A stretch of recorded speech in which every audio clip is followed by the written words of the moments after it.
আমরা খুবই সাধারণভাবে ভাত তরকারি দিয়ে ইফতারি করি। অনেক ইচ্ছা ছিল একদিন নিজের হাতে ভালো মন্দ রান্না বান্না করে থালা ভর্তি খাবার সাজিয়ে আশেপাশের মানুষকে দিয়ে একসাথে ইফতার করব। আজকে আমার সেই ইচ্ছেটাই পূরণ করেছি। প্রতিবারের মতোই আমার যেদিন বেশি কাজ থাকে সেদিন আপনাদের ভাইয়া আমাকে অনেক সাহায্য করে। জানি না অনেক বড় আয়োজন করে কখন সবাইকে খাওয়াতে পারবো, তবে এখন আল্লাহ যতটুকু সামর্থ্য দিয়েছে ততটুকুর মধ্যেই চেষ্টা করেছি। আমি কাটা বাছা করলে আপনাদের ভাইয়া রান্নার খুন্তি নাড়ে, আর আমি খুন্তি নাড়লে আপনাদের ভাইয়া কাটা বাছা করে। আমাদের বাসায় রান্নাটা কে করেছে এটা বলা খুবই মুশকিল। ইফতারে একটু করে তিহারি দিব, তাই এখানে পোলাওয়ের চালটা ভেজে নিচ্ছিলাম। এটা আপনাদের ভাইয়া পারে না। যেদিন অনেকগুলো রান্না বান্না থাকে সেদিন আমরা দুজনেই রান্নাঘরে থাকি, আর কখন যে গল্প করতে করতে আমাদের রান্না হয়ে যায় বুঝতেই পারি না। গরু খাসির মাংসের বদলে মুরগির মাংস দিয়ে তিহারি রান্না করছি আমাদের মতো গরিবদের জন্য, এটাই ভরসা। একটা সময় আপনাদের ভাইয়া রেস্টুরেন্টের ম্যানেজার ছিল, সেই তখন থেকে রান্নাটা সে ভালোই পারে। তার জানা কিছু সিক্রেট মশলাও এখানে অ্যাড করেছিল আর মাংসটাকে ভালো করে কষিয়ে নিয়েছিল।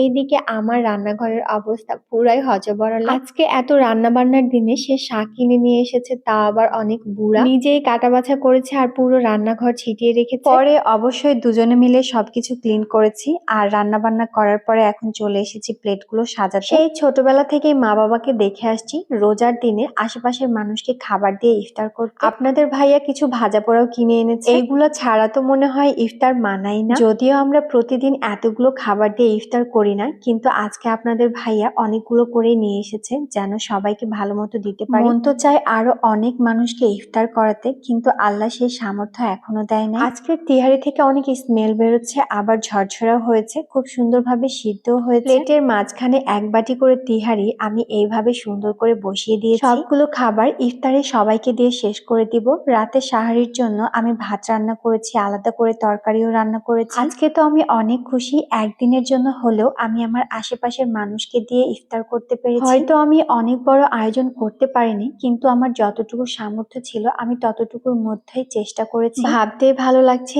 এই ইফতারগুলো যখন তারা খাবে তখন আমাদের জন্য কত দোয়া করে দিবে। ইফতার সাজানোর যতগুলো কাজ ছিল সবগুলোই আমি নিজের হাতে করেছি, আর নিজের হাতে সবাইকে দিয়েও এসেছি। কিছুটা ভাজা পোড়া আমি নিজের হাতে বাসাতে বানিয়েছিলাম, আর কিছুটা আপনাদের ভাইয়া কিনে নিয়ে এসেছে। আর একটু সময় থাকলে সবগুলো খাবার আমি নিজের হাতে বানিয়ে নিতে পারতাম। ইফতারে শুধুই ভাজা পোড়া খেলে কি আর ভালো লাগে, তাই একটা তরমুজও কিনে এনেছিল, সাথে কিছু ফলমূলও ছিল। সবগুলো ফলমূল আমি ভালো করে পানি দিয়ে পরিষ্কার করে তারপরে প্লেটে দিয়েছি। আমি খুব যত্ন নিয়ে পরিষ্কারভাবে এই কাজগুলো করেছি যেন আমার হাতের খাবার খেয়ে কারো কোনো অসুবিধা না হয়। সবগুলো খাবার দিয়ে প্লেট সাজিয়ে চেক করে নিয়েছিলাম সবকিছু ঠিকঠাক আছে কিনা, তারপর সবাইকে একটা একটা করে প্লেট দিয়ে চলে আসলাম। আমার জন্য একটু দোয়া করে দিবেন, আল্লাহ যেন আমার মনের ইচ্ছা পূরণ করে। অনেক বড় আয়োজন করে মানুষকে ইফতার করানোর সামর্থ্য আল্লাহ যেন আমাকে দেয়। আজকের ভিডিওটা এ পর্যন্তই। আল্লাহ হাফেজ।